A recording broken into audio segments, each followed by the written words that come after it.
Alrighty.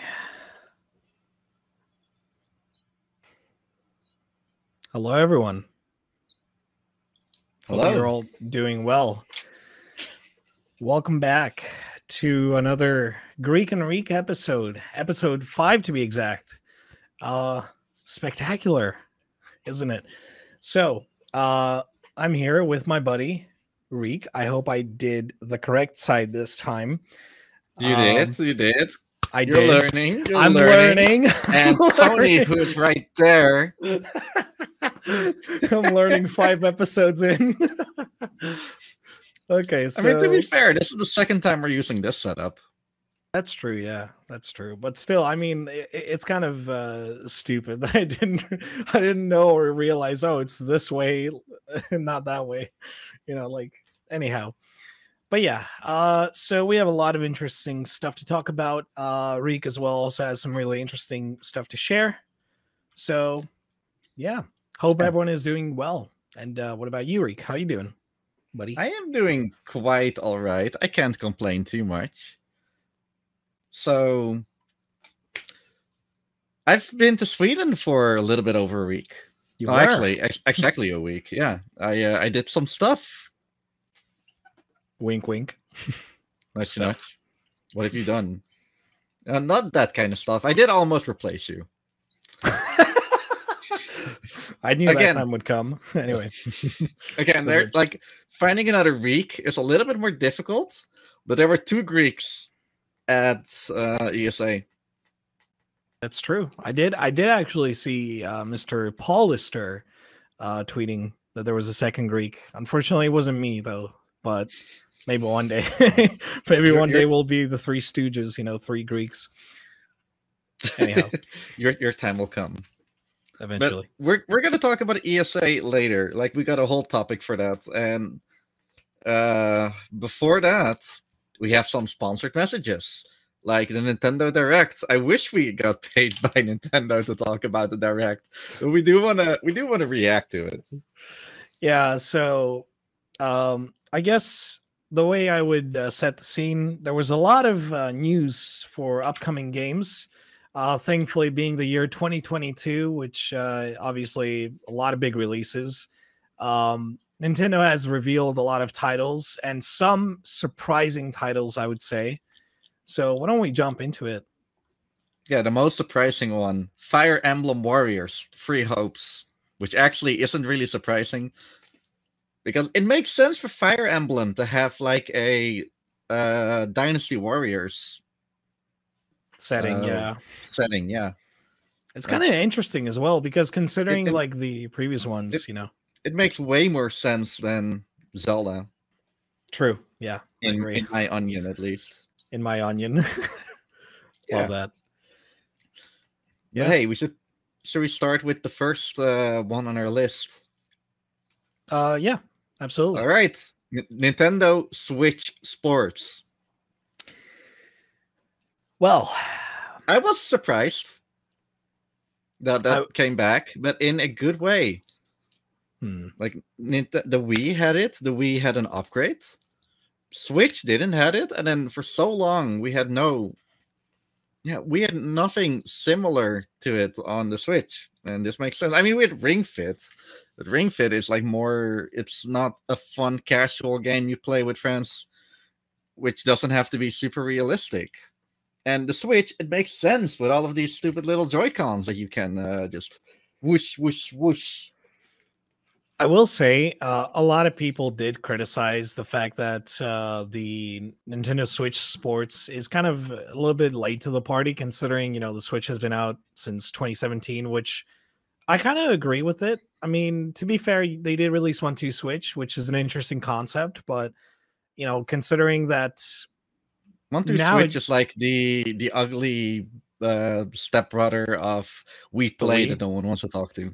Yeah, pretty much. But it's like, I mean, to be fair, there are some Switch games that definitely take the whole, what do you want to call it? Like the Joy-Con to the next level. Like there's Ring Fit Adventure that you've played actually, and I want to play it eventually. There's like interesting stuff you can do with it. And to me, it just seems like, the Switch Sports is kind of something that should have been there from the beginning, but it just kind of didn't happen. There's definitely good stuff. Like, out of all the sports that are in, I think tennis is back. Oh yeah, they added badminton as well, right? Badminton, which, I mean, they're two totally different sports, but in a casual setting for Nintendo Switch sports, I don't know, man. It might play the same, but knowing Nintendo, probably won't. It's probably like different. Yeah, there might be some weird quirks to it. The one thing that did surprise me though was, I guess, I suppose like the amount of the amount of things. Okay, so there's tennis. Swing at the right moment with the Joy-Con. There is bowling. Bowling was a fan favorite.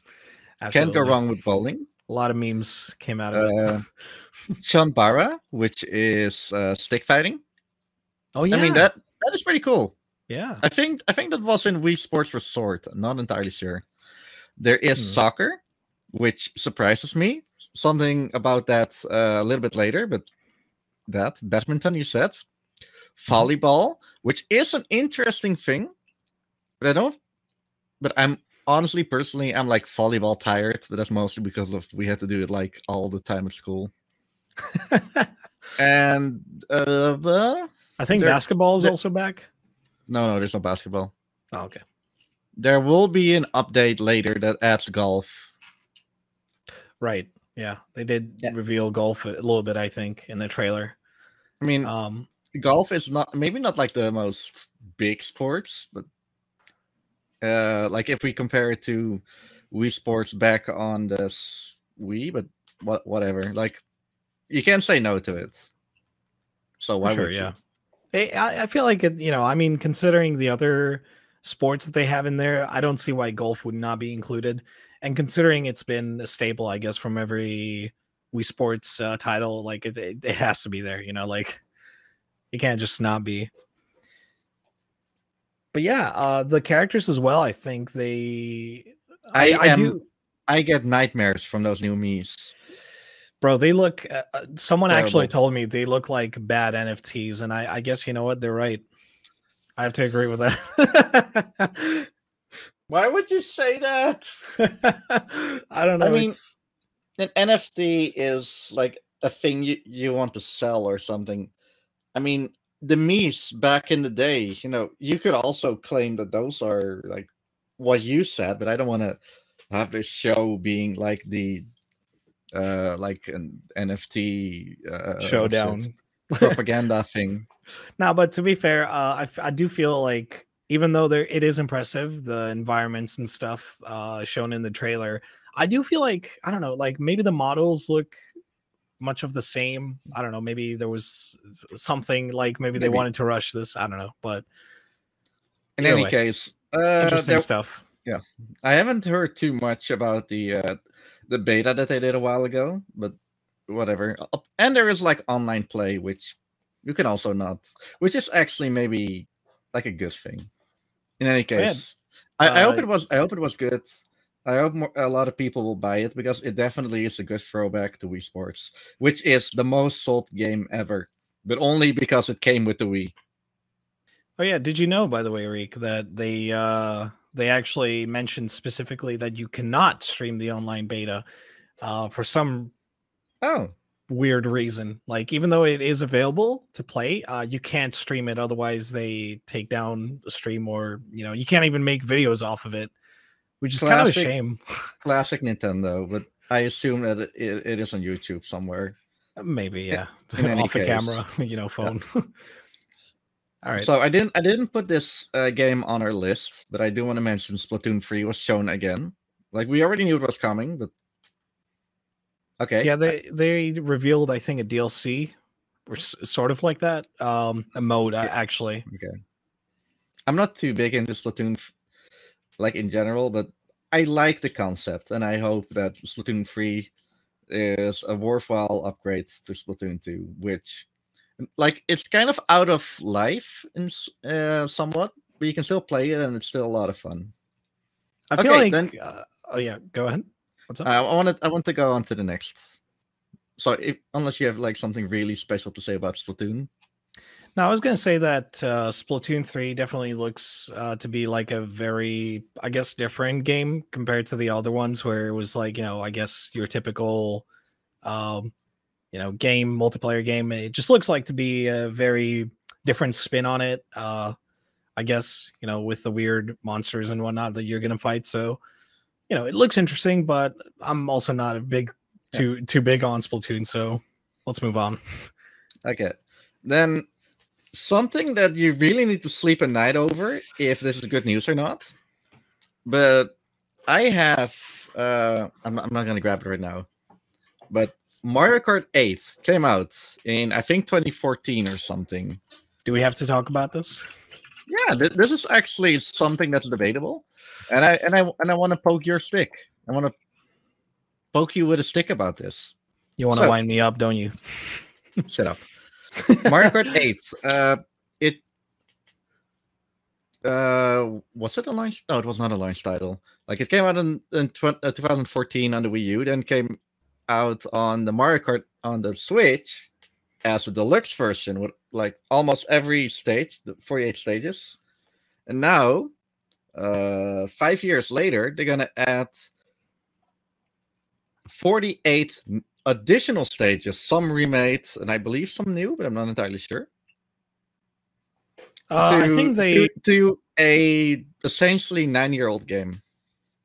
I think what they mentioned was they are gonna basically port the original N64 tracks, and I guess every track from every Mario Kart, including, by the way, the popular Mario Kart Tour for mobile phones, which I don't really know why they chose to do that. I mean, who really played that? I didn't at all. I just don't understand, but okay. They are all remasters from Super Nintendo, GBA, GameCube, whatever, and even mobile. So, honestly, not a lot of people would play mobile. Yeah. So, honestly, some of them might be new for most people. But hey, I'm gonna throw out my opinion on why this is not a bad thing. So think about it. Most people already have this game. If not, you can get it for cheap. You have to pay 25 euros or dollars or whatever your currency is, or you get it with the Nintendo Online expansion pass thing that we talked about before, which is a good thing, all things considered. Which is only like for 5 euros more than, but you get way more access. But you get 48 new or remastered stages in the one game, totaling it up to 96 stages. So those 25 or 30 euros, let's say 25. Would you rather have like more content for 25 bucks? Or do you want to buy a completely new Mario Kart game for, knowing Nintendo, 60 bucks? With maybe some new gimmicks, but you're definitely going to see, like, out of the 32 or 48 stages, at least 10 of them will be repeats of that's already in the current game. Yeah, for me, I feel like it's so I feel like this is the better option of the two. What do you think?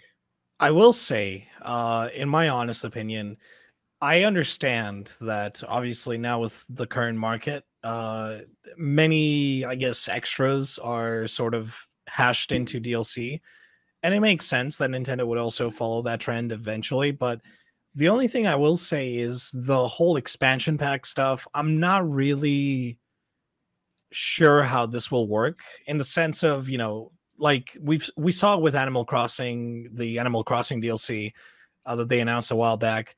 But again, I'm not really sure, like, when it comes to owning the thing, like, it's really just a ticking time bomb at that point for how long you can keep the membership running. So yeah, I am. The only question I have, that now that you mention it, is, say my Nintendo Online membership expires, or I want to downgrade to the normal membership. Will you lose access to it? Will I lose access to that DLC? Because if then the $25 is a better deal because you'll keep it forever. Yeah, and that's kind of the thing. I feel like Nintendo has set a really bad precedent with the whole like expansion pack. Just getting the DLC there, like access to that DLC. The problem is that if that DLC that you're buying is essentially just not, being kept after you've downgraded or therefore lost or, expired, I guess your membership has expired, it does set a really bad precedent for the rest of the, games that release. Because if there is the same sort of idea that is going to happen with every other Nintendo game, it is kind of bad in my opinion. But do I think the DLC is worth it? Honestly, from a standpoint of getting more stages, perhaps, but I really need to see like what they include, because if they include every stage from every other Mario Kart game, then maybe, sure, like the $25 price tag may be worth, but I think the Smash Ultimate formula of everyone's here is not a bad thing. I don't think it's a bad thing, and I really want to see Nintendo just kind of, bring back those old stages, because I know there's a lot of people that are obviously nostalgic for games like Mario Kart Wii, because they did have some really interesting stages in there, and it's kind of a shame that they're locked in that platform, considering you don't really have access to the Wii anymore, or unless you have a Wii U, that is. So, yeah, interesting stuff, I guess. But that remains to be seen. That does remain to be seen. Next up is, well, a game that we already knew that was coming, but we finally find out that there's like a little bit more about this 3D Kirby game that's coming out. Kirby and the Vergeten Wereld. I mean, Kirby and the Forgotten Lands. I did that on purpose, you know that. Of course you did. So, the two biggest things are, like, you can see a little bit of the enemies, which I already forgot. But the biggest thing that's like so meme-worthy is the mouthful mode. Mouthful mode. And why didn't they call it Kirby? I have a question. Who Come at me. In the right mind said, yes, you know what? Kirby could not essentially, and I use this word loosely, suck anything in the environment to become the thing. And now they just said, yeah, you know what? Let's just get a car and just make it Kirby branded. I think this is like the first time that Kirby is being played in a world that's the human world. Normally it's like all grassy and watery and snowy, and it's basically just the wild, like not. That is true, yeah. Yeah, and now it's in like, yeah, it's a world that's desolated from humans, and therefore it is pretty interesting to see that it can suck up a car, some other things. Yeah, it's like, I feel like, I just want to say this. I feel like this Kirby game is definitely taking some things from the old games and definitely adding new stuff in, which is really interesting.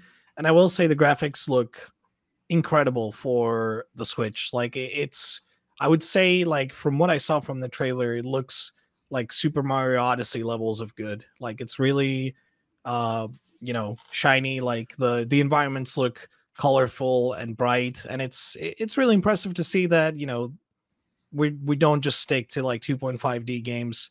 Metroid Dread obviously being one of the greatest Switch titles that released, and Kirby just taking a 3D spin essentially this time around is really interesting stuff, I think. Yeah, it's a little bit more like it's a little bit more 3D. I mean, the only other time they tried 3D, I think, was Yoshi's... No, not Yoshi. Kirby 64. I mean, you could also argue that the Air Ride game... It's not really 3D. This is the first real 3D Kirby, other than Kirby Air Ride, maybe. Yeah, like, I guess the racing one, yeah. It's not per se a Kirby game, like, in traditional sense. I mean, it's a spin-off, I guess, if you think about it. Yeah, but I mean, it's interesting. I'm excited for Kirby. Absolutely. The memes that came out of it is definitely gotten me hyped for it. So cool stuff. So next to that, I mean, Live a Light is on the poster, but next to that, Metroid Dread. It's a game that's already out. What Yeah. can we talk about other than the DLC that's coming out? Guess what? You guys thought that Metroid Dread was easy. Nintendo says you're dreading this DLC coming soon. No, they didn't actually say it, but they did reveal that there's a Dread mode that is essentially a hardcore one-shot death, or I guess you could call it sudden death. In that sense. One hit KO. Yeah, one hit KO, and I guess the idea is that if you didn't find Dread challenging enough, there's your challenge, Dread mode.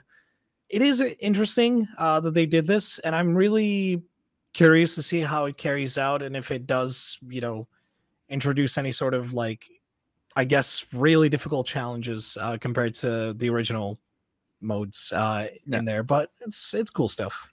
So yeah, one hit KO, even though some people already did it. And I guess there's rookie mode coming, which is the opposite. Provide players with passive energy recovering so that they can survive some of the game's more difficult encounters. And a boss rush. Yeah, boss rush. Which you can't argue. Boss rush is fun. It is. Have you played Metroid Dread yet? Unfortunately, I didn't have the time to buy it, but I will definitely get it eventually. Okay. It's on my bucket list, so... But I have seen a couple of... I guess I do have the demo, and I did play a little bit, and it's pretty fun. Yeah, I see a comment from 60 in the chat talking about boss rush speedruns. That is something that Hollow Knight has that I love to see. No platforming, just boss fights. If you know the Pantheon of Hallownest, that is exactly the same from Hollow Knight. Oh yeah. Yeah. That's true. After that, we got some other things, but one of those things is not like the other. Yeah, because it's a different color. Because you go into the blue, you come out of the orange. Because we have Portal on the Switch right now, Portal 1 and Portal 2. Oh man, the way you just you went into that.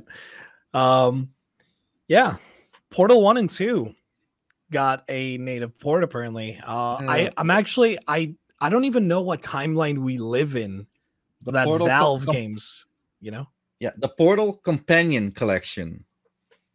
So what I don't understand is they have their own Switch.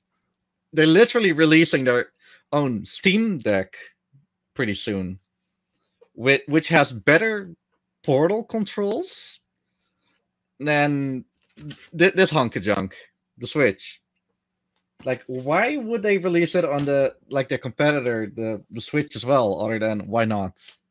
I mean, I feel like it's the notion of just getting a game that's so highly I guess it used to be that still is, of course, one of the best PC games of all time to run on the Switch. I feel like it's the same idea. Same with Doom, for example. Doom released on Switch, and I feel like it's an impressive conversion. So I guess they're sort of trying the same here, but it is kind of odd, really. It's I guess it's very cocky of Valve to just say, you know what, here's the first two the games that we released. It kind of begs the question, can we actually see Half-Life running on the Switch? I mean, probably on Steam Deck, but you never know. That leaves a lot of room for possibilities, I think. But yeah, it's exciting. I mean, it's not per se something that we care about too much, but something that we do care about much is Klonoa, the fantasy reverie series coming to Switch. Klonoa has been released on a number of platforms, I guess.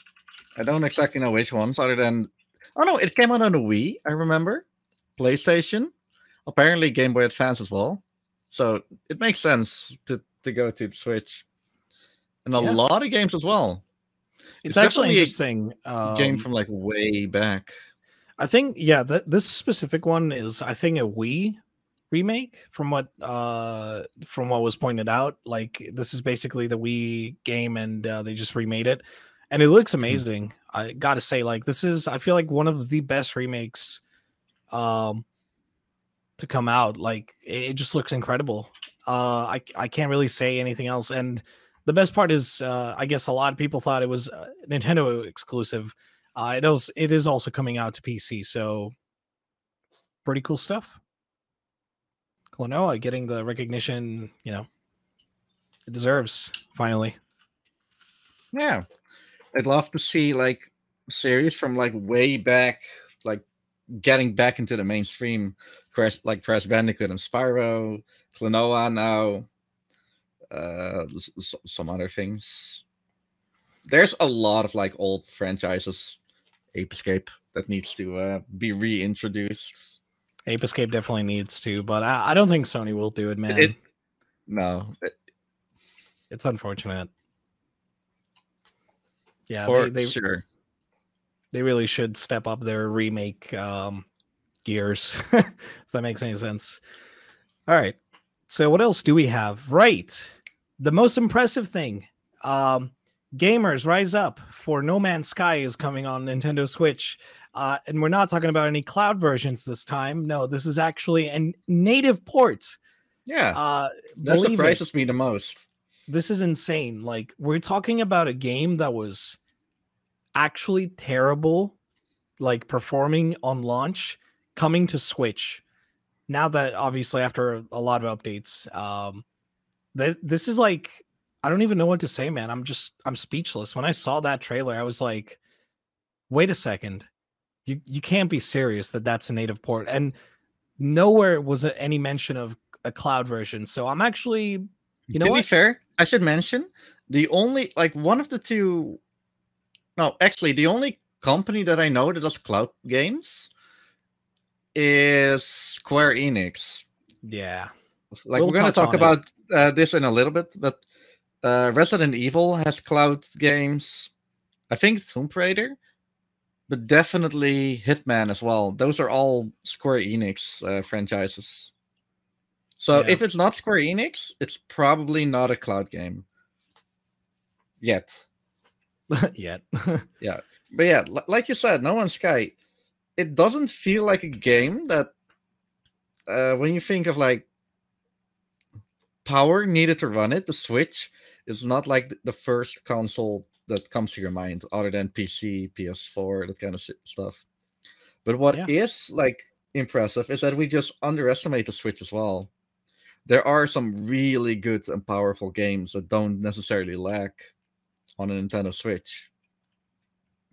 Absolutely. Yeah. And it's like, for me, it's like, it's so impressive to just take, again, like titles like No Man's Sky. I know like everyone just trashed on it when it came out, but the potential of the game itself, like the idea of just exploring planets and just finding, finding stuff, and like in general, just exploring these massive environments, like it's really interesting stuff. And to see that on the Switch, I mean, granted, for a lot of people, I guess their immediate reaction will be like, well, it's going to look like a potato. From what I heard is that they definitely fixed a lot of it. There's somewhat of multiplayer right now. Don't quote me on this, but it's actually an okay game after being basically cyberpunk at launch.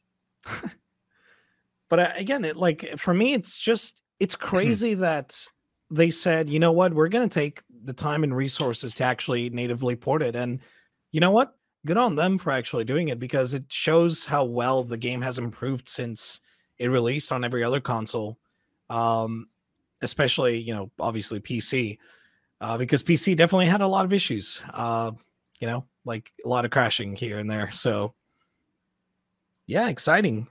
Amazing stuff. Let's see what else we got. Do you want to talk about the next game? We don't have to, but knowing you probably will. Well, I guess the only thing I will touch upon, there was the Kingdom Hearts Integrum masterpiece, as Square Enix likes to call it, and I just call it Integrum Lagsterpiece, because I will say that a lot of people will just probably defend this. They will try to find any like small point, But what I will say is that the Kingdom Hearts games don't deserve to be on cloud. I've seen a lot of people like actually play the games, and they play terribly. Not only the fact that they play terribly, obviously input lag, and just the fact that the frame rate is not even stable half the time. The fact that you can't even let the game for 5 minutes without shutting off is just mind-boggling to me, and I don't really understand the decision that Square made. A lot of people are stating Okay. that, I thought we wanted to keep this short. Kingdom no, Hearts, lol. no, That's just that's literally my notes. the only thing I will say is just don't buy these games. If you want to play Yeah. them, there's other ways. That's all Yeah. I'm going to say. Get a PS4 and buy the physical companies or the PC versions. I think they're actually not that terrible. Yeah, they're Yeah. way better. Exactly. For sure. Also, All right. we forgot to talk about something else. Right. Mario Football. That's like higher up in the list. Oh yeah, so I don't know. I think didn't they release like a Mario Football like Yeah, the first version was on the GameCube. Second, Mario Strikers. Then they had Mario Strikers Charged on the Wii, which was an upgrade, and it was relatively like hard to master or hard to learn, I guess. But it was really fun with power-ups. But it was definitely a like a different kind of project.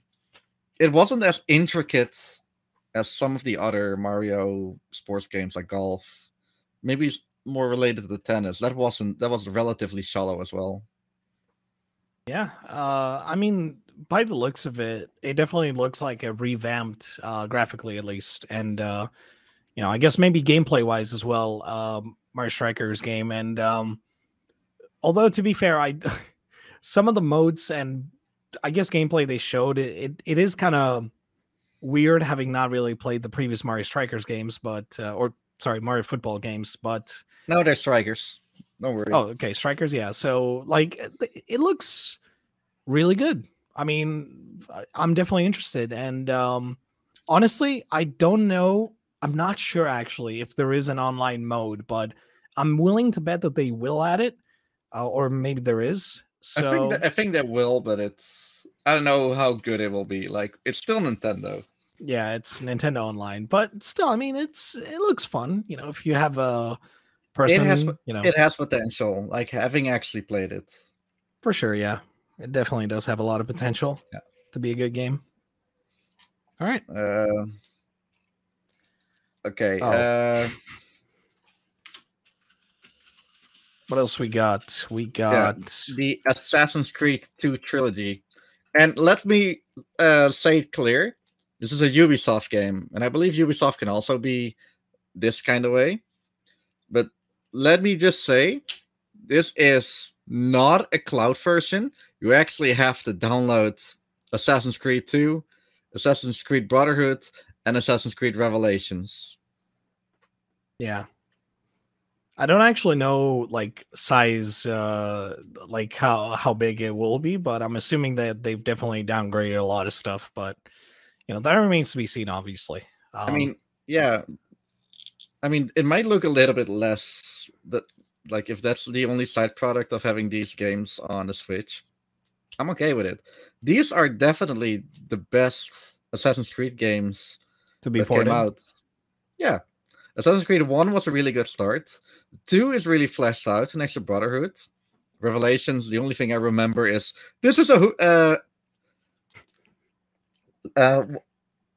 hook claw? Like the weapon. Oh. This is a hook shot. It has a hook and a shot, but it's not a hook shot. It's a meme, okay? I forgot. But it's fine. It's all good. Claw hook? It has a claw and a hook? Yeah. I loved it. I loved it. Is also a really like the story is also just like it really grabs you. Yeah, it's really engaging. And to be fair, knowing Ubisoft, I'm the only thing that I'm a little bit worried is stability. But outside of that, pretty cool. And lovely that we actually get ports of Assassin's Creed games, after I guess decades at this point. So Sweet. So next up, we got the greatest, I want to say, 2 games that came out. Are they? Are they the biggest, greatest games that came out? I mean, Like, honestly. okay, I mean, maybe one of them. Good. They're good. Okay, to be fair, obviously we're talking about the Mother series, Mother and Mother 2, also known as Earthbound Beginnings and Earthbound without a subtitle. No subtitle given because you already know what it is. Yeah. For whatever reason, they called Earthbound or Mother 2. They called it Earthbound, like back in the day, and then 2015 maybe they got, or 2016 they got Earthbound Beginnings in the West, first time ever on the Switch, which was an NES game on the Wii U. Sorry, which was an NES game like way back, and it still plays that way. Yeah, so those games, for the people that have not seen it, they're not exactly standalone titles. The twist here is that they are included in the Nintendo Switch Online, pretty much. Not the expansion pack. Yeah, just making that clear. Just a Nintendo Switch Online emulator. Switch, hey, can't complain. Yeah, people actually wanted to see Earthbound for a while now, and then Nintendo actually releasing both of them. That's good, good shit. Like, keep it up. Just know that we will never get Earthbound endings or Mother Free, and it probably mostly has to do with those fairies, gypsies. Who knows, man? Who knows? It's Nintendo. You never know. Maybe they're keeping it for a remake. Who knows? Knowing Nintendo. 2035. That's when Mother Free releases. Yep. But yeah, now I can finally retire my Nintendo Wii U, because that was the Earthbound machine. And now not anymore. We got a better machine, then. It's called Nintendo Switch. Yeah. Right. So I feel like the biggest announcement from this whole direct, which before we do that, there are a few smaller games that I just want to call by name. Oh, right. Yeah, sure. Let's go for those. Okay. First of all, Fire Emblem Warriors. We already mentioned that earlier. Live Alive, or Live Alive. Live Alive, I think. No. It was literally Live Alive. Okay. Unsure what that is, but it's a Western Eastern RPG. Triangle Advance Wars 1+2, which is a Game Boy, like 2 Game Boy Advance games in one game, remade to make a little bit better, but I still sell it for $60, which I don't know if I like that. Yeah, it's weird. Taiko no Tatsujin, which definitely dropped a giant megalovania on us. Yeah, that's true. It did. I know one person who would love that. Cuphead, the delicious as DLC. Yeah, they showed gameplay, and it's pretty cool looking. For the first character, Chrono Cross. I mean, one of the greatest old RPG series. It's a remaster, isn't it? I think. Yeah. I think so. The Radical Dreamers edition, according to this thing. There's Gundam. I'm not that much into Gundam. I know someone who is. Front Mission. Disney Kart, or Disney Speedstorm, as they call it. That surprised me a little bit, just a little bit. Star Wars: The Force Unleashed. The Force Unleashed. This game. It was a PS3 title, and it's coming to Switch. I forgot about that. A Lego game, and 2 Point Campus. I don't remember much about that. But yeah, let's talk about the most important thing of all. Go ahead, Riek. The floor is yours. So what if you had this game and then you added this number next to it, and you get Xenoblade free? Yeah, it's announced. It makes me happy. Yeah, finally. And How long has it been? Wait, when was the second one released? Xenoblade 2 released in 2017. 2017. Okay. Launch title. There was no, it wasn't a launch title. It Switch released on March 3rd. Oh, okay. Yeah, never mind then. Why do I know that? I don't know. Okay. Then there was some DLC more. They got like amazing DLC for Xenoblade 2. Like I said earlier, Torna, the Golden Country, was really good. Then in 2020, they released the Xenoblade Definitive Edition. This is how you need to make a Definitive Edition. Cough, cough, Rockstar. which, no, seriously, everything they did wrong, Monolith Soft did right. Oh man. There was even a like an extra story which is plays a year after Xenoblade and talks a little bit about something that might be related to Xenoblade 3. And yeah, they just showed off the trailer. I'm not gonna say too much, but there are two characters that really look like they are from those earlier games. Some characters, or might be the same. Some characters that might be older versions of other characters from those games. I'm trying to be relatively fake. And the moment you actually knew that it was a Xenoblade thing was because of the European voice acting. Because every Xenoblade game... You mean the British? Yeah, British. Like the Welsh, yeah. Or the Scottish. Need some haggis. I guess everyone was really feeling it when they saw the trailer. Yeah. Like, there are already, from one guy, there's a 1.5 hour video analyzing a 90-second trailer, and I got some tweets on the Twitter, but whatever. I am really interested because it feels like Xenoblade 1 and 2. They were totally separate games, but they were connected. I'm not going to say how. And I feel like this is the conclusion of that, because it apparently shows a war between two giant factions or something. And I'm like really interested in where it goes, because it doesn't seem like the characters that are known, that they act in a way that they would. And like the whole world just invites me to play it. Kind of. I'm just interested. Did you know that like the worlds for Xenoblade and Xenoblade 2, they are like really good? Xenoblade Chronicles X is where they actually focused on the world. So much so that the story is literally blah. Oh yeah, that was on Wii U, right? Yeah, that was the Wii U one. Yeah, Wii U only. Yeah. Like that game is a lot about exploration, and they did that well in their defense. But like I play Xenoblade for the story, and I feel like Xenoblade 3 is definitely going to have a really interesting story as well. Yeah, looking from the trailer and judging it closely, you know, it definitely looks to be, I guess like the first two, you know, like massive plot, characters introduced, obviously, you know, new characters. The world, yeah. Did you know Monado also making a return, you know?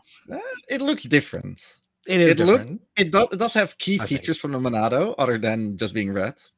Yeah. But it definitely looks a bit different. Yeah. Yeah. It is different though. Did you know that Breath of the Wild, which is praised for the open world and whatnot, was actually co-directed by Monolith into the world building? No way. What? The creators of Xenoblade definitely helped with building the world for the first Breath of the Wild, and probably also the second. That's amazing. I say probably. Watch every person out there just going like, no, that was Nintendo's doing, or like, you know. Monolith Soft is Nintendo at this point. It's like who does research nowadays? It's like just hear from your favorite, you know, person online, and there you go. It's crazy. Yeah. But yeah, so Xenoblade 3. I am so happy that I put that at the end. That's literally the one game I mean, Fire Emblem can be just as big as Xenoblade, but honestly, the Dynasty Warriors spin-off doesn't deserve that. This is definitely the biggest game, and not just because I'm biased. Totally not biased, by the way. No, I mean, it's not, might not be the biggest game. Like No Man's Sky is infinitely big, but I mean, like the biggest new announcements that we didn't already know. Yeah, it was definitely like up there I do think in terms of speculation. I do think that sure. Nintendo Switch Sports will sell more, but I don't know. We'll see about that. You know, I think it's a little bit too early, judging by a lot of people, and I guess from now it's like for now it's word of mouth, not really gameplay wise, but we'll see. We'll see. Anyway. Yeah, that's pretty much the Nintendo Direct. Honestly, I feel this is really exciting. You know, obviously 2022, like I mentioned. Yeah, it's a good first Nintendo Direct of the year. I remember some directs that weren't as good. This one definitely caught attention with things you might or might not expect, like totally. Mario Strikers, Battle League Football, showing off Kirby. The Mario Kart 8 Deluxe definitely also is something to talk about, which we did. Switch Sports, maybe a little bit smaller. Meme potential with Kirby and the Forgotten Lands. Can't forget Kirby. And yeah, Kirby. Xenoblade is just an epic conclusion at this point. Yeah, and things like Klonoa, the Klonoa remake, and obviously No Man's Sky. Definitely made you like sit upright for like, is that Klonoa? Cool. Yeah, it's incredible, and I'm actually happy. I give it an 8 out of 10. Yeah, somewhere around there, like 8.5, I would say, out of 10. I think it would have been a 9 out of 10 if we saw more of Zelda. Perhaps a lot of people wanted Breath of the Wild too, but I don't think they showed the Zelda thing like in 2021 at all. Oh yeah, they didn't. Yeah, I think they they did show. Didn't they show like a trailer? Like I guess a teaser.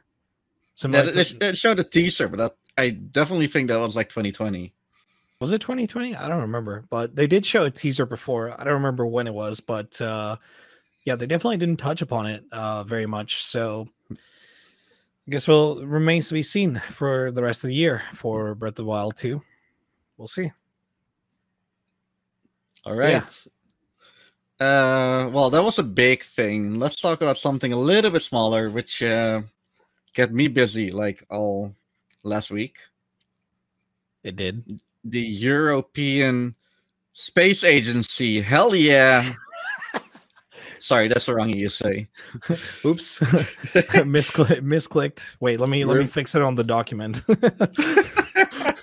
European Speedrunner Assembly, which was an in-person event. Definitely one of the earliest, and also probably like a catalyst for a lot of other not only speedrun marathons, but events in general. Yeah. Like literally just before this thing, before we started this podcast, TwitchCon was announced. I know, right? Insane. Yeah, in Amsterdam. Who want to join? Can I? Sure. If I'm not busy, I guess maybe. You make time for it, lol. Yeah, let me just ditch everything I got. Anyways, ESA is an in-person event. So, first of all, you definitely need to get all of your COVID shots in order, and I think for most events, it's probably going to be the same. And how do I say this without just get your shots? Like, it's not only helping you, it's helping everyone else as well. But honestly, I'm not gonna do the focus thing again. But we acted like I'm just gonna say it.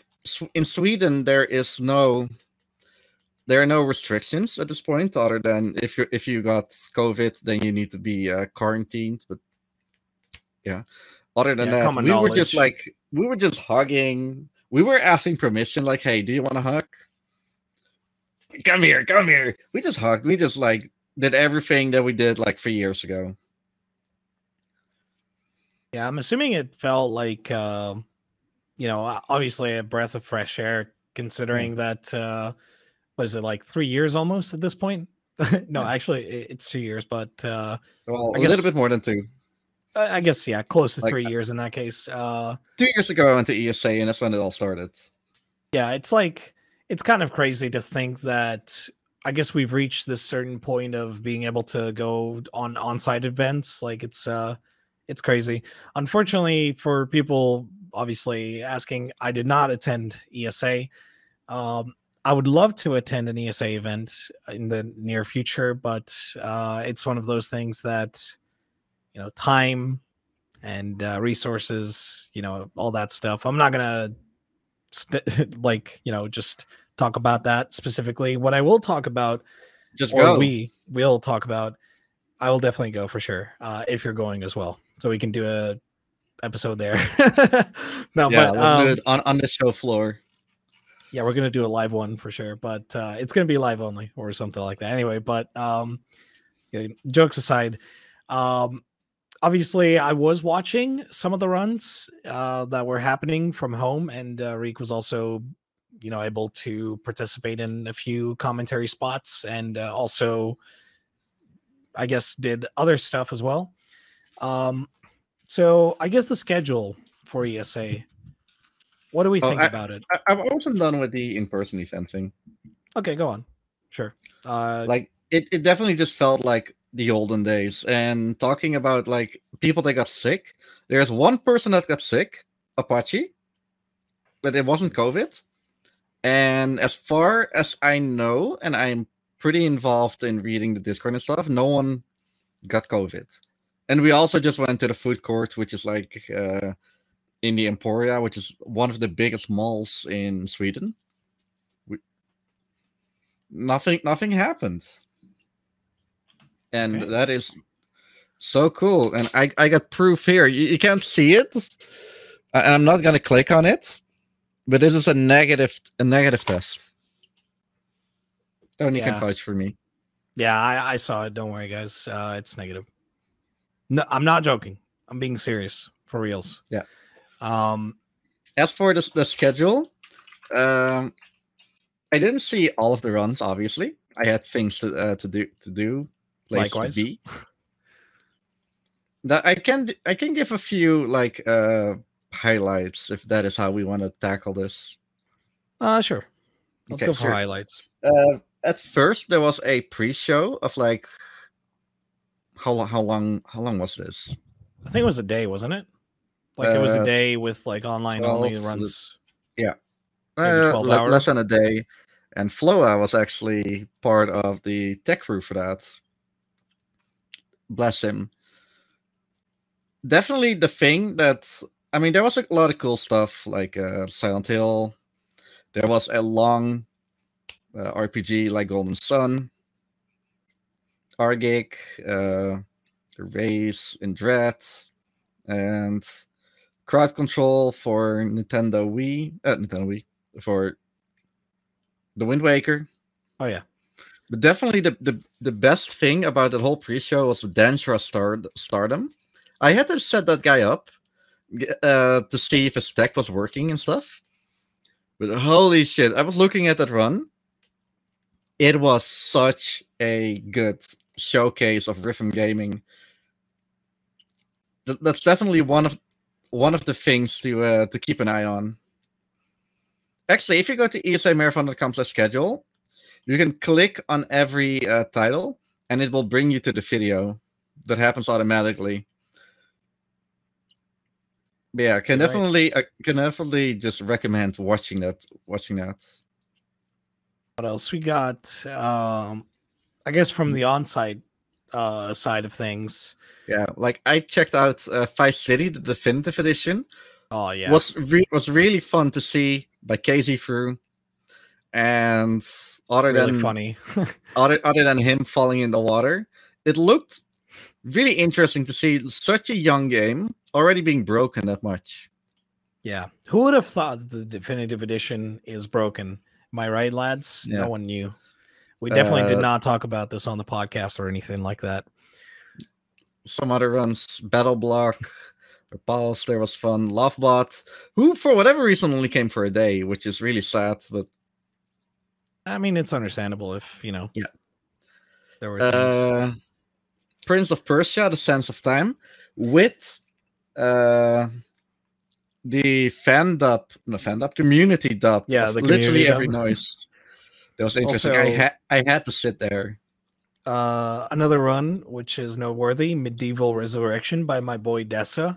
Really, really interesting showcase. What an incredible game, honestly, for like I think it was a remaster. I had to do tech for that as well.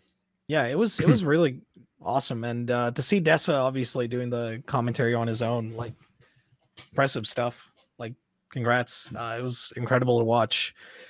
What else we got? Let's see. Can I just plug this little stupid game, Retro City Rampage, by myself? Absolutely. Go for it. Okay. Well, Retro City Rampage by myself. I wouldn't really praise it enough, but I had commentary from a friend of mine, Cam, or Meta, who is the community manager for speedrun.com. And next to that being cool, there was a bid war where the thing with the most money to it had the filter applied to my game. So it was like red, like it was the Virtual Boy, green, like the old MS-DOS, black and white, which never got met, like a washed out color palette from GTA 3, sorry. And just like my eyes, where every color is like super, super bright. Anyway, some other like really noteworthy things. Shadow of the Colossus by Ruby Hart. She beat by a minute and she was so happy. The energy just was there. Fucking love seeing it. It was incredible. Yeah. After that, the run after was from Ricky, the Rixer, with Sly 2, Band of Thieves. He literally started off with, I don't know how I can top that. Which just shows that Ricky is like a legit dude.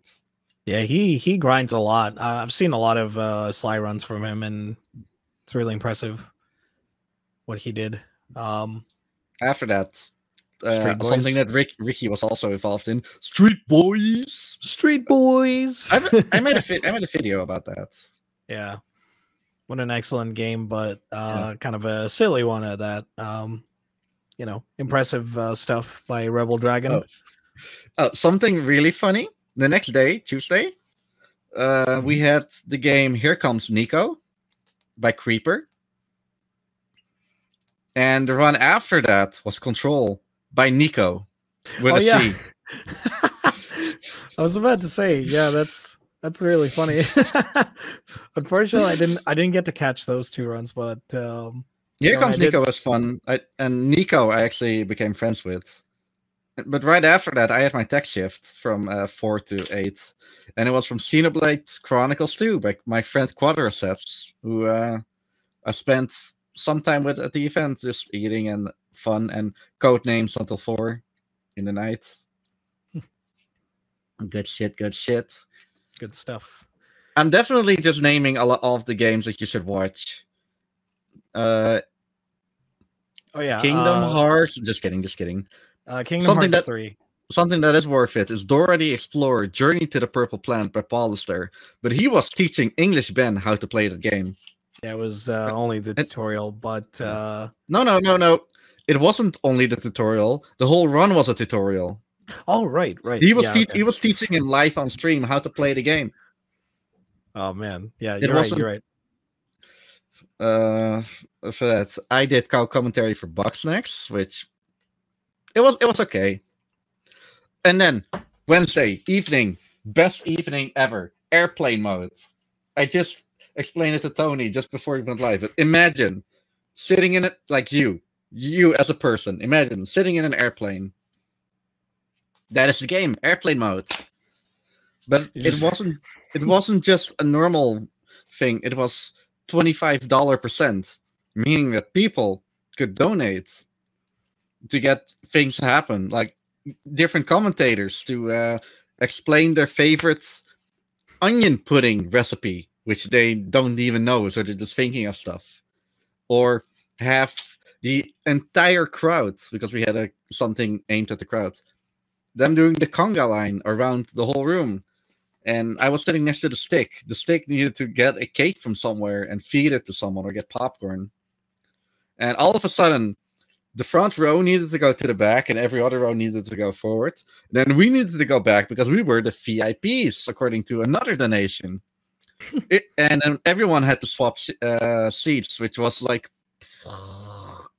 Yeah, it's insane it was do really that in a crowd. Yeah, or have Bowie the hero come on to help with the Sudoku, which is something you could do in the game. Or listen a little bit more to the music that was pre-recorded by Jan Mimrik, which was like 30 minutes of songs, just boom, boom, boom, boom, boom. Oh man. Yeah. Anyway, Incredible. Worth it. Watch all of it. I know it's 2 hours, but it feels like an 2 hour. hours worth it at that. GeoGuessr. Oh, apparently we have a Greek guest. Hello. Sorry, yeah. Anyway, I got we have GeoGuessr by Havert, Jan Mimrik, and MGLN. 3-player co-op where one person was looking, like, without looking at other, without hearing anything. He was just like exploring where we were, and the other two were like looking at it. No, one person was looking at it and directing, like, oh, you're around here somewhere, and the other person had to find where it was on the map, and they need to get a perfect score. I don't know how it finished, but it looked really interesting, especially in Taiwan. And then after that, we had Step Mania by O Party Jesper. Another rhythm game. Another rhythm game, but that's DDR. Everyone knows DDR. Like the 4 arrows. He DDR. Is good. I actually just good. Yeah, he's amazing. Okay, better. I actually spoke with him after he did it. He was like in the board game room. He was just like getting back to humanity. He was like tired. We had a good talk, and afterwards I helped him move the DDR thing. All right, what else we got schedule wise? Let's see. After that, Super Mario Galaxy by MJ and Hardcore Gaming. They finished 2 seconds apart from each other. Yeah, that was insane. The whole race, they were synced by at least not more than 30 seconds. That was crazy. That was crazy. And after that, more important, I was doing comms for Legend of Zelda Majora's Mask any %, which has SRM. Yeah, about that, I don't know. What are some other games? Let's see. I'm actually scrolling. I had my part-time UFO run, which okay. I don't see like anything that like jumps out with, oh hey, this is amazing because this reason. San Andreas, so the definitive edition, which people donated for, looked cool. Death's Door looked cool. Foxy Jira is definitely a peppy thing, a peppy character. After that, Shadow of the Colossus by Ruby Heart again, just to fill some time because Apache Smash couldn't run anymore. Oh yeah, Kingdom Hearts Birth by Sleep by Rebel. He did Rebel. Aqua. Yeah, an impressive category. Critical level 1, really difficult. I mean, I guess not really difficult in the sense of just difficulty, but definitely not an easy time, I suppose, because you could easily get one shot. Okay. After that, let's go to like the last day already. I see Super Mario Kart by KVD, Lafungo, and Jarmu. I say KVD, but it says SMK Machine here. He should really change his name. Yeah, it's. I was about to say that's kind of something happened here. I know that guy IRL. He's definitely one of the best SMK players ever. Anyway, that was a fun watch. Legend of Zelda: Ocarina of Time. Oh yeah, I was gonna mention that save state. Save state. And after that, oh my lord, never have I seen more enemy into this. Like, Spyro the Dragon is one of the oldest speed games that is like super optimized, and it only becomes more optimized. Like, it's not even top optimized yet. Daemon, I don't know if he's like still the world record holder. Looks it up. Yeah, I'm gonna look it up. I need to know. He still is the world record holder for at least 11 months. Actually, 120. I'm looking at the wrong leaderboards. Okay, 2 months at least. Oh, he beat Saboom. Wait, Saboom is still in the running? TIL. Okay, whatever. This man, he is such a character. He just has infinite energy, and he can play at top performance at the same time. It is unbelievable, this guy. Yeah, Dario. In a positive way. Just before I left ESA, I left a little bit earlier. I saw that he was trying to get coffee from the coffee machine. I went up to him. I spoke with him for just a little bit. He is like the nicest guy ever. I'm gonna stop. I'm gonna follow him on Twitch in a little bit. Yeah, you didn't follow him then and there? What the hell, Riek? Nah. He actually knew my name because Ricky was talking to him or something. I don't know. But like, yeah. Shout out to Dayoman, the Yo Man. Yeah, he's really cool. He's done a lot of PlayStation runs. I think what else did he run? I think he's run Crash. I think. I think that's like mostly his only thing. Just because he wants to focus I think he on does. Yeah, I think he does like Crash. Maybe 2, if I'm not mistaken. Yeah, maybe no, just this. Just Spyro. Spyro? Oh, He's only a Spyro runner, and there's also like a lot of respect for people that only run one thing. In any case, that's it for the schedule. Yeah. And of course, like everyone else that ran it as well, that helped getting the 100K that they were hoping for to get. They finally did it. And now BSG needs to get 10K at one point. Y'all need to help us. Yeah, don't worry. We'll get there, Riek. Okay. We got this. I think I already combined it with top runs. Yep. Do I have stories from ESA? Do I have stories from ESA? Do you? I mean, anything noteworthy? I'm gonna check real quick. Because I didn't go bouldering with everyone. I did play a lot of board games, including RTA Battleships, which was like super amazing. The last day that I was there, we were all like drinking beer in the hotel lobby, and oh my lord! At that point, I just was in love, and I didn't want to go. I wasn't in love with people, but with like a specific person, but like people in general. Everyone there, it was just such a good vibe. It was like a brotherhood, you could say. Yeah, it was a brotherhood. Like, definitely people that you might think, oh, they're like super big. Like, I'm not talking about fat or anything, but like super big Twitch streamers. They were all like super nice to talk to. Like, I had some good talks with the Blacktastic, with Ashwin, Dayoman, like I said, that I made pictures with, Sarah Sanhu, Ricky, Rebel. They're all like super chill. Jasper, Nico Hart. That guy is one bomb of energy. The first day that I was there, I went to the McDonald's, which is a mistake by itself, but I went there with Joshimus and some of his fanboys, specifically Sventer, Wayno, and Halogen.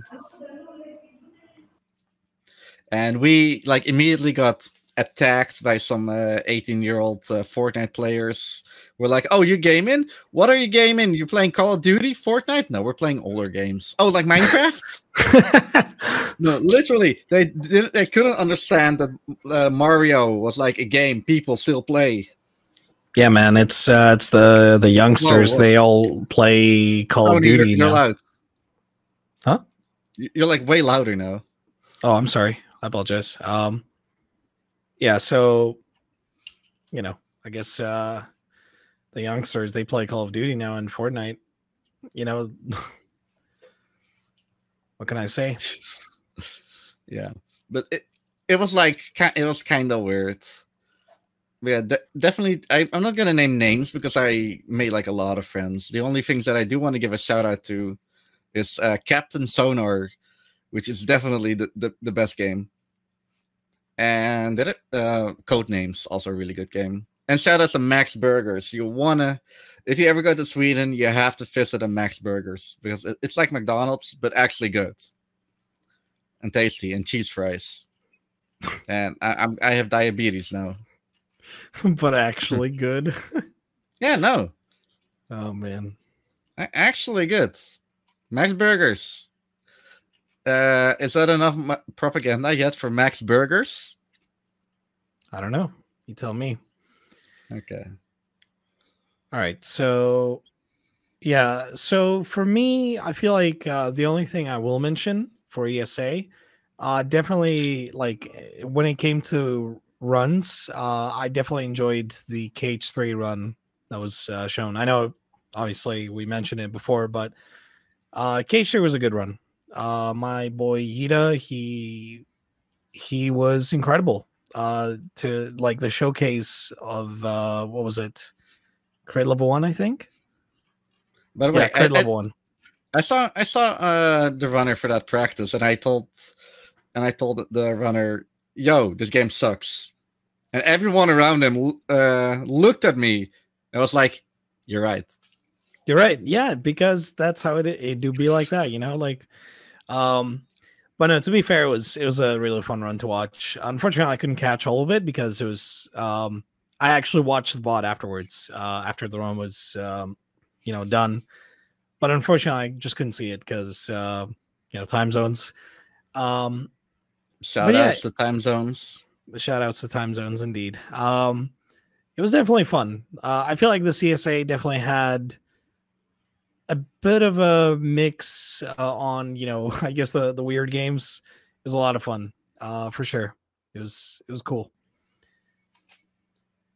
Anything else we want to talk about ESA wise? I don't know. Personally, I think it was great. Honestly, like just seeing people on stage, just seeing people on site, it was being together. Great. Yeah, it's definitely nothing like an online marathon. Like, if you're like looking at an online marathon, it's just people making time for that marathon out of their day while they're doing their day job and dinner and taking care of the family and whatnot. But going to a place, it's just such a different vibe in a lot of different ways as well.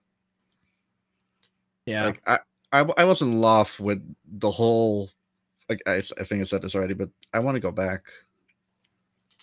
I mean, granted, and you can in summer, like the end of July, and the month after. Even more important, you go to BSG Annual in the Netherlands. Which, by the way, spoilers, I guess. I may actually go to BSG this time around. It's going to be my first BSG, actually. But I am planning to eventually go there if everything is, if everything goes well and everything is done on site. It's going to be a lot of fun. Me and Riek discussed potential, I guess, showcases we could do. We're not going to name anything. We're not going to, I guess, throw anything here. But the only thing I will say is that you might see something from both of us. That's all I'm going to say in regards to that. But honestly, I just hope that I can do that trip. I take that trip because just do it, lol. Listen, it's easy for you to say, but again, like I mentioned in the previous episode, by the way, if you haven't checked it out, please do. Um, honestly, I want to do this. It's just that there's this big, I guess, I want to say like fear, maybe a little bit of like I'm terrible when it comes to, like a sense of directions. Like I've no idea where to go, where to move, what to do. I You just gotta hope to fall. God. You know What's you up? gotta fall to like retry. Like you need to fall to stand back up. You gotta Yeah, you gotta fail to succeed, I or know at it. least you gotta try to succeed. I don't want you to fail, because holy shit, when I went to ESA, I stepped into the wrong train, so All I right. was like, oh hey, this is where I need to be. Let me out, let me out, and I went to Malmo Central. Oh yeah, you did actually tell me about that, and I was like, oh my god, no, that's bad. So I got a ticket for the correct train, but I stepped into the wrong train, so technically I was illegal there. And then I went back. I didn't want to buy another ticket, so I just went back in another train that 100% went to the place. Yeah, it's one of those things that honestly, again, I just want to say this: I will definitely do my best to come to BSG if everything goes well, and yeah, I hope that I'll get to meet Reek and everyone else from the BSG community there. So it's gonna be a lot of fun, and I hope I get to, talk to everyone there. So outside of that, I feel like it's time we discuss our speedrun endeavors. Don't you think, Reek? What do you have in mind for now? I mean, since last time, there hasn't been a lot of updates. I got some Ape Escape free. I think I got like a PB and what do you call that? Any Survival percent? mode. Oh, survival, yeah. I mean, yeah, that's basically it. And I am gonna update my Xenoblade Chronicles DE route, because Orphilius just posted a new route for that. So that's basically it for me. What is it for you, Tony? Tell me. Yeah, so for me, I apologize for any background noise, by the way. For me, I feel right now I want to do a lot more survival mode runs. I actually blame Reek for this. He was the No. one that listen. I blame him because he is like just do survival mode runs, and ever since then I'm just like I'm not the same as I used to be. Um, but I will say that I will definitely like currently I'm grinding survival mode runs to get a better time. I don't know like for any sorry for Ape Escape 3, by the way, forgot to mention that. um I don't know, like I was thinking maybe going back to games like Bomberman Hero, like getting a better time there, and maybe tackling a different game, because I know games like More to Chicken I could probably eventually go back to it, but I just feel really demotivated with that game. Unfortunately, it's kind of a shame. I really want to get back to it, but I feel like the more and more I think about it, the less and less I want to go back to it. So we'll see. Unfortunately, the hero we need is it's not on my mind at the moment. So yeah, that's all I want to say on that. Don't worry about it. It's all good. You're just gonna do more Ape Escape. That's true. And people love Also, catching apes. looking at the time just now, you should probably go to the tips. What do you think? Yeah. Do you want to start or should I? Uh, you know, I can do it if you want to. I don't know. It's Hey, up to sure, you. go for it. Tell me Okay. about that thing you put down.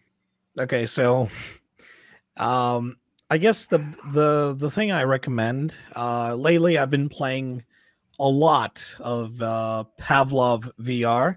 For those who don't know what that is, basically it's a VR Counter-Strike. The main difference being that, well, it doesn't control.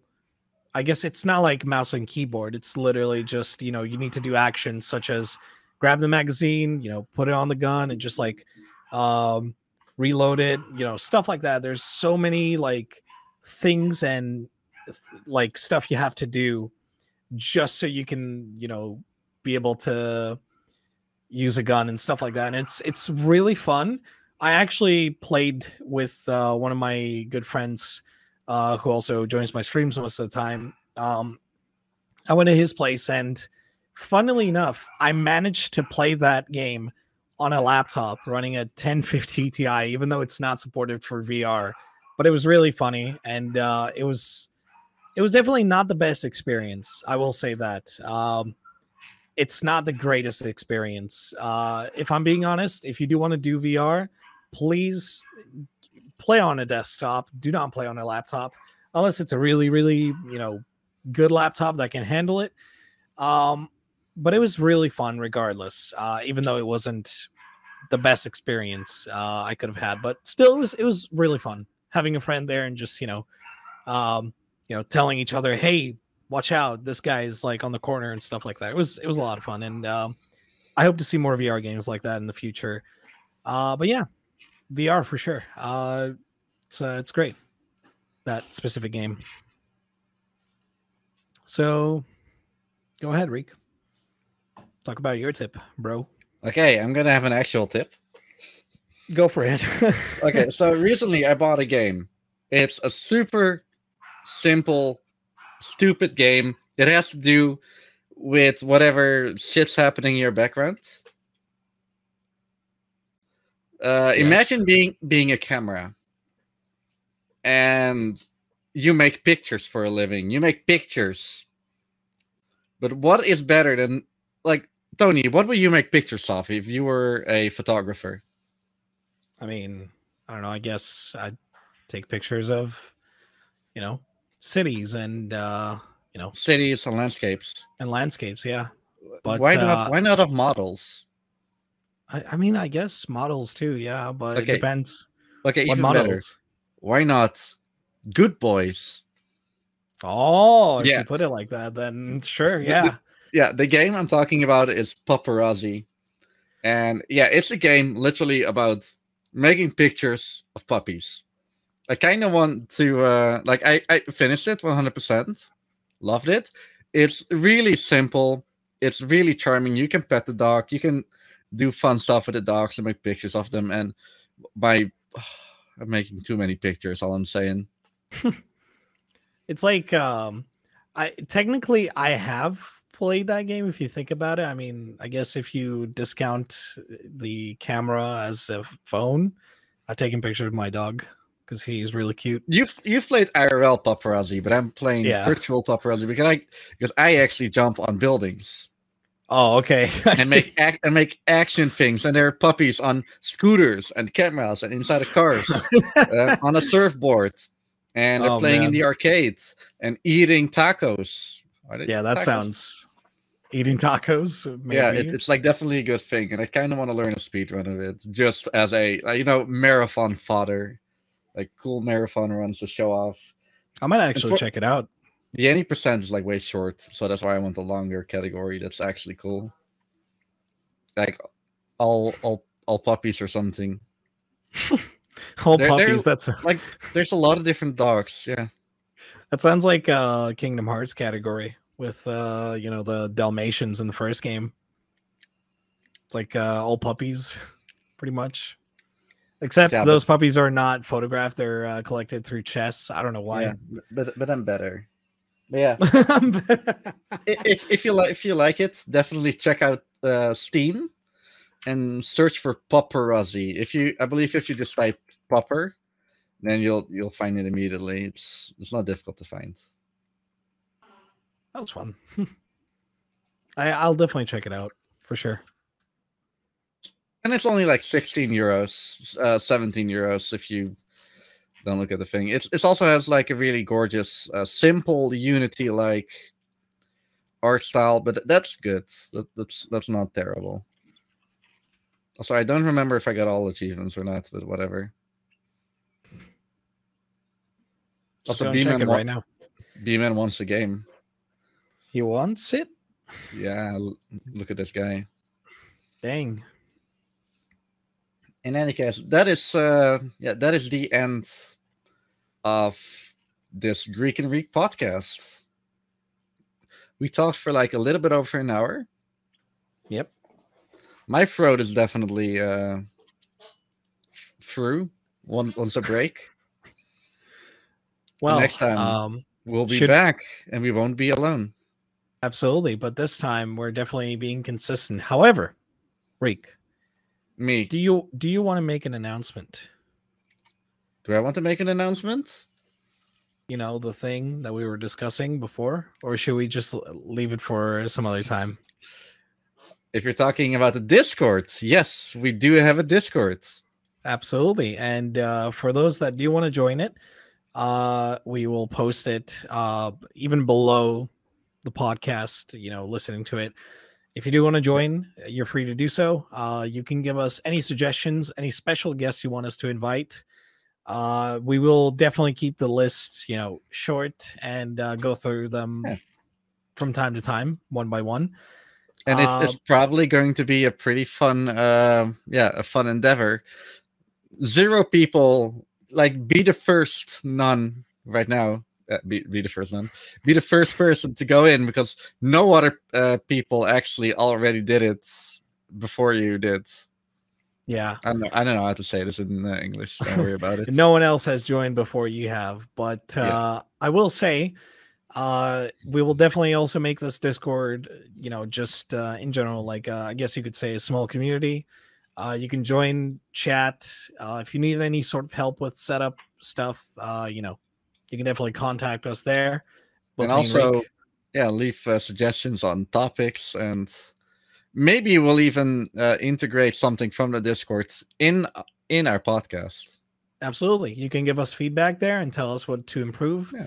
And obviously, you know, if you like the show and you want to see more, you can let us know what you like to see next or hear in that sense next. So we can also probably even treat it as a source for questions.